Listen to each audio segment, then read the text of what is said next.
Hi, everyone. Dang it, Vince. Y'all, we were doing so well. We're going to keep rolling with this, even though Vince made us laugh to start with. Before we jumped on, we were just discussing how we needed to, maintain professionalism and be serious. And then Vince kicks off the giggles. Welcome to the Beef Brunch News Update for Tuesday, June 25th. I'm going to go ahead and turn it over to Brittany for our Central Louisiana update. Thanks, Ashley. So just a little bit of what we've been seeing recently. I know I wasn't on the one 2 weeks ago, so it's probably been, I believe, since around Memorial Day that I was, last on. So it's good to be back. So of course, after we had been seeing some wet weather lately, we saw some really hot and dry weather over the weekend. We're getting up into the 90s in our temperatures. Of course, it feels a lot hotter than that. But we're definitely, at least in our area, we saw several people cutting and baling hay, especially over this weekend, just taking advantage of that dryness, while we can get it. And I just wanted to just, remind everyone, of course, in between your hay cuttings there, and Vince can maybe touch on a little bit more about this too later. Make sure when you go and do your, next fertilizer application that you are replenishing the potash with that fertilizer. Don't just hit it with nitrogen for that second one, because when you cut hay, you are removing 50 units of potash with that. So you want to make sure that you're replenishing that, and just having your nutrients, right, because you are, of course, removing nutrients every time you make a cutting there. Another thing that we either, hopefully aren't seeing yet, but maybe some people are, or that we may start to see soon, with this hot weather that's coming, we'll need to make sure that we are keeping an eye out for some armyworm infestations. So particularly this time of year, we would start to see the fall armyworm, which I know is kind of confusing because it's not fall. We're just kind of getting into summer. But that's when it starts there in that warm weather. So you want to look out for this, definitely in your Bermuda grass fields, whether it's for hay or pasture. So there are a couple of early signs that you may have an infestation of armyworms. So you may see some of in that small larva stage. It can cause the plants to have a window pane appearance. Another way to tell that you may have an armyworm infestation is if you're having a lot of birds in the field. They're going to be looking for those worms to eat there. But this is definitely something that you need to be scouting for and looking for, because they can get a hold of a hay pasture, hay field, or pasture, and get that injured pretty quickly. They can cover a lot of ground. So some of the injury that you want to look out for too is if you have brown or defoliated patches within your fields, that could be a sign too. Typically, you'll see them feeding either earlier in the morning or later in the day. So be sure to be on the lookout for that. So typically when you have an infestation, if you have an established pasture or hay meadow, they typically won't damage it entirely or completely. You rarely ever see that. But you definitely want to be in a newly established stand. You definitely want to make sure you get that under control, because they can severely injure or completely take out your new stands that you have there. And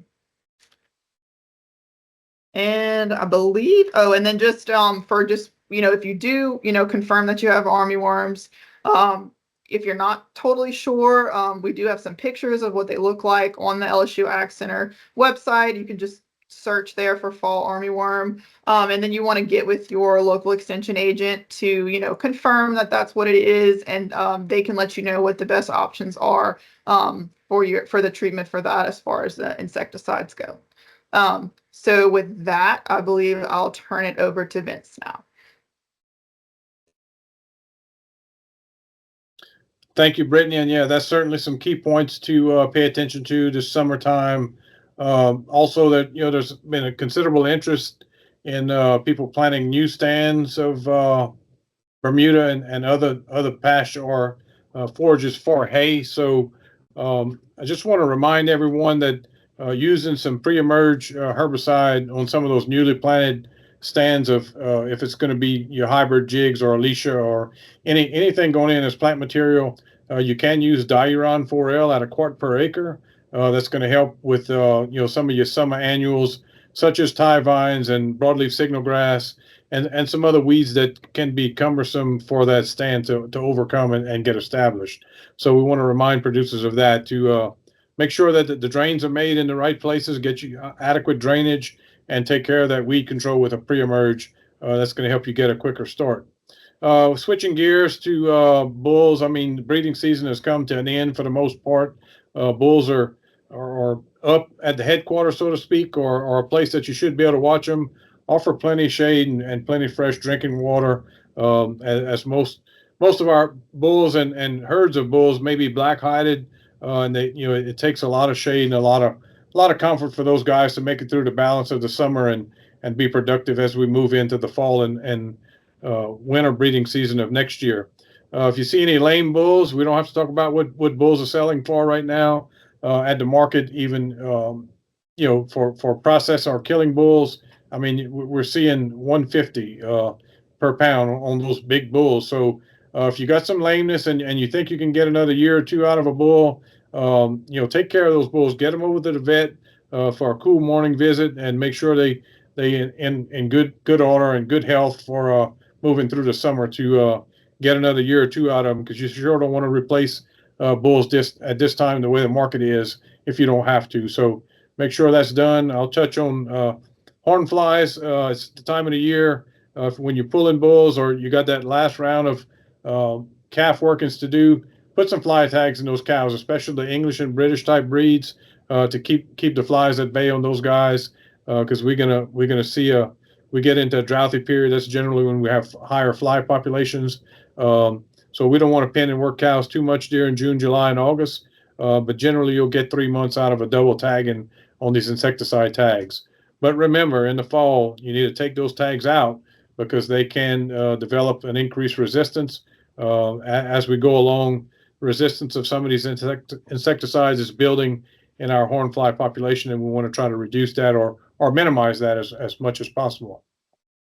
So with that being said, Brittany touched on, it's quite a bit of hay going down here in central and south Louisiana. Just make sure those nutrients in check, because if your nutrients are not in order, you open the window for more weed emergence, I guess you could say. We have a lot of basic grass issues in central and south Louisiana in wet areas. Make sure your nutrients in order, whether it's Bermuda grass or whether it's Bahia grass, can overcome those emerging weed problems. So be aware of that. And I think that's all I have for now. And I'm sure Lee will cover the markets, but the markets are still red hot. I had a chance to sit at one of the local auction barns last week for a few minutes, and it's tremendous what some of this stock is bringing. So take care of them. Take care of them. Make sure your castrations and vaccinations are in order. And this fall, you should be very well rewarded with the market if it stays the way it is, barring no kind of shocks to the industry. Thank y'all. And I'm going to add too on the fly tags, rotate ingredients, active ingredients. So you can rotate those each year. And as Vince said, don't forget to cut them out. Tripp sent me, he's not on today, as y'all can see, for those of you that are watching, but he sent a very short update. And it's going to echo what Brittany and Vince have said so far, and I'm sure what Lee's going to say. And I'm going to try to get through this without laughing, but I am going to point out that I am quoting Tripp Morgan on this. These were not my words. It has been brutally hot. If we don't catch a rain soon, it's about to be as dry as a popcorn fart in a whirlwind. Don't work your stock unless absolutely necessary, and make sure you have plenty of clean, and he put that in capital letters, water for your cows. Dry as a popcorn fart in a whirlwind. Tripp Morgan. Okay, Lee, we're going to turn it over to you. Oh, thank you, Ashley. I just don't know how I can top that one, but I'll give it the old college try there. How about that? Hot and dry, humid is the phrase for up our part of the world, both in northwest Louisiana and northeast where Tripp's at. My goodness, it has been hot, and it's been unbearably hot. I'll echo what all has been said by everyone, especially Tripp's comment about not working cattle unless you have to, folks. I know I was talking to a producer this morning, in fact, and he uses horses and dogs to pen his cattle, and they were penning some cattle and had a dog almost get too hot just late at night, late in the afternoon. It was really in the evening times, almost twilight hours. They thought it would be safe, but just still so hot. It's hard on cattle, on people, and on the dogs and horses and everything else that goes into working cattle right now. So just be careful, folks, on all that. We're under a heat advisory right now as far as that goes. As far as the weather goes, last time we recorded one of these news updates, kind of talking about how wet it was to get in the field, and there's still some probably lower lying pastures that may have some issues with some moisture and preventing folks from getting in and really doing what they want to do. But by and large, we dried out, and we dried out in a hurry. They always say that we're 2 weeks from a drought. That's what it seems like in our part of the world right now, is that we moved from the overage of rainfall to a deficiency in a hurry, folks. We're starting to see some of the grass take on that bluish color that Bahia will get whenever it starts to dry out and get some high temperatures on it.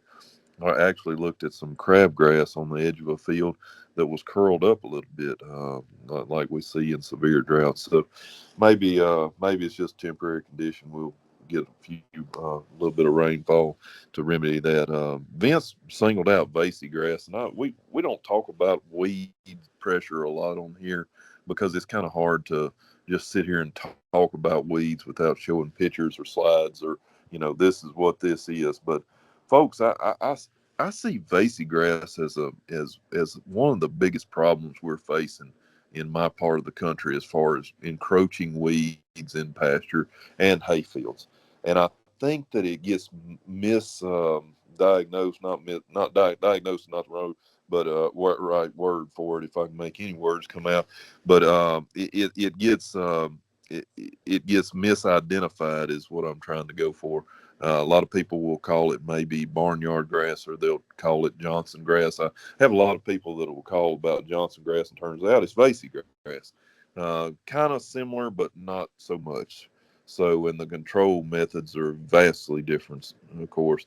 But folks, once Vasey gets a hold, it can be pervasive, and it can be hard to get rid of in these pastures and hay fields, and really devastating. So, if you think you have a problem with it, or weed pressures, whatever, contact any one of us, and we'll talk about some control solutions. And first step in any weed control plan is, of course, to identify what weed it is that you're suffering from, and to then talk about some economically beneficial control methods out there. As far as the cattle market goes, it's really been good here lately, folks. Really running out of adjectives to describe it. Vince used the word hot. It's on fire, folks. We continue to see a strong market in all areas. I'll give you all the market report. I have a high confidence in the data on this week's market report, but I do want to add the asterisk that continue to see some lower census numbers on these livestock barns, these sale barns. We went from it being too wet to move a lot of cattle to getting too hot and dry. So still not seeing huge numbers at these barns. And so when we don't see huge numbers, that can kind of skew the data sometimes. So just take it with a grain of salt. And I've said this probably 20 times at least since we started doing these things, but this is self-reported numbers. They're not graded as far as quality.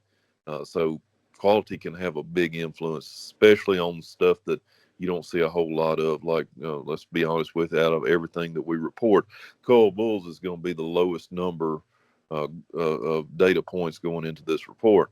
Well, folks, if the quality is just not there, it can really skew the data one way or another. Same thing goes with cull cows. I'll jump right into it though, and these are averages of the prices for the last 2 weeks. So on 500 to 600 pound steers, the average of the range of prices was $2.33 per pound to $2.97 per pound. 5 to 6 weight heifers, $2.04 to $2.75. Cull cows, $1.13 to $1.50. Cull bulls, $1.29 to $1.70. Bred cows, the average of the high price paid on bred cows during this 2 week period was $2,150. And on pairs, the average of the high price on paid on pairs was $2,643.75. As far as the percent change from this report to the last report, or from last report to this report, this week we saw a 5.15% increase on the price on the 5 to 6 weight steers. On the 5 to 6 weight heifers, saw a 0.4% increase, so ever so slight increase on heifers. Cull cows, 6.9% increase, and on cull bulls, a 0.6% decrease. But I wouldn't read too much on that, folks. I think that's just a product of the data as far as that goes. We saw a couple of reports on the killing bulls getting up to $1.79, folks. $1.79 on a kill bull. I never thought I would see the day, folks. That's quite the impressive statistic there. So with that being said, just very hot, kind of drying off. A lot of people in the hayfield right now. A lot of people are spreading some fertilizer. There's a lot that are doing some spraying right now. Brittany, I believe, touched on it, but briefly, we've had a couple of reports of some armyworms. I wouldn't call them outbreak level just yet. Maybe just people out scouting and seeing a few worms and trying to get a handle on them before they do get to be a outbreak. But just be on the watch on it and everything like that. We hope we get a little bit of rain. I hope y'all have a good rest of your day. Thank you, Lee. Vince, you had something you wanted to throw in? Yeah, I just want to follow up with Lee's comments and Brittany's comments on armyworms. We get this next application of fertilizer out, and we get that rich deep green color. We're going into a full moon. I've always noticed in my experiences, we generally have a flush of armyworms or moths. The moths of the armyworms fly in on a full moon. So I would suspect the next 2 to 3 weeks, folks need to be on the lookout for accumulation of birds feeding and what have you, especially in Bermuda grass and some of these broadleaf signal grass fields and crabgrass, like Lee alluded to, that's drought stressed. We generally see the highest concentrations in a drought stressed period. So just be aware of that. Thank you. Just a few more notes on my end. I was driving through Northeast Directionally Challenged, Northeast Texas this past weekend, and it's dry there. I mean, noticeably dry already driving up into southern Oklahoma. So really starting to see the effects of that. Also want to welcome our American Junior Brahmin Association members that have come for their All-American show in West Monroe. So we're recording this on Monday. Spent this morning judging the public speaking contest. I was in the junior division. Tomorrow, I think I'm judging part of their sales talk, and that was one of the toughest public speaking contests I've judged. So shout out to those exhibitors. I know some of them were still going. So welcome to the exhibitors from out of state.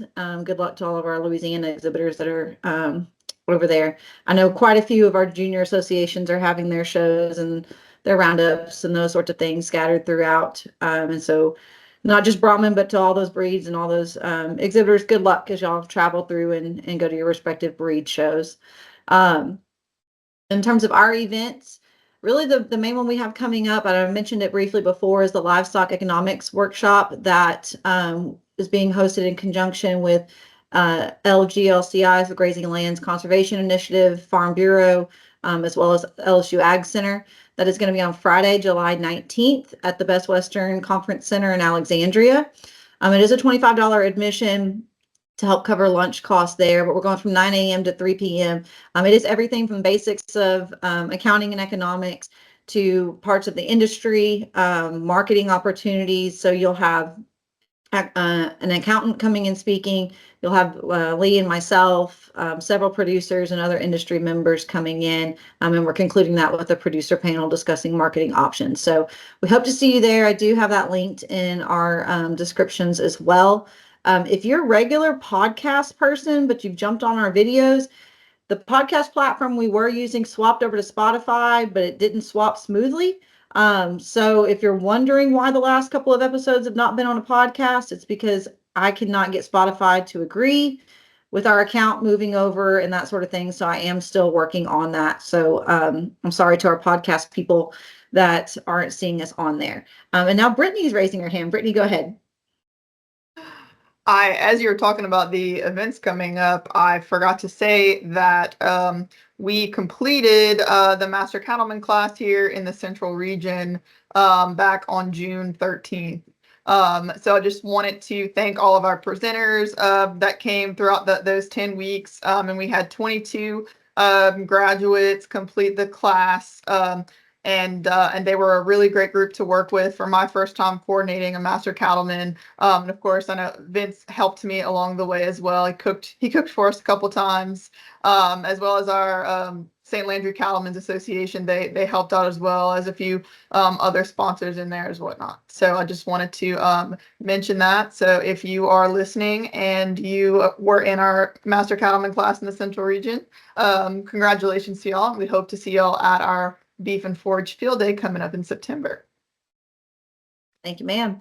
And we've mentioned this before as well, but Dr. Donna Gentry is also enrolling for her Master Cattleman, and all of that is linked as well. I believe that's going to start in August. And with that, I think that's all that we have for y'all this week. We will be back with y'all soon. Thanks.